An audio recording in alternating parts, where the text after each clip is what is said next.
nggak perlu repot pegang-pegang kipas anginnya lagi.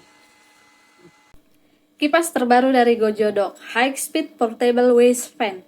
Jadi ini kipas angin pinggang, tapi bisa ditempelkan di tas kita seperti ini, bisa di punggung, bisa di pinggang. Jadi multi tempat ini.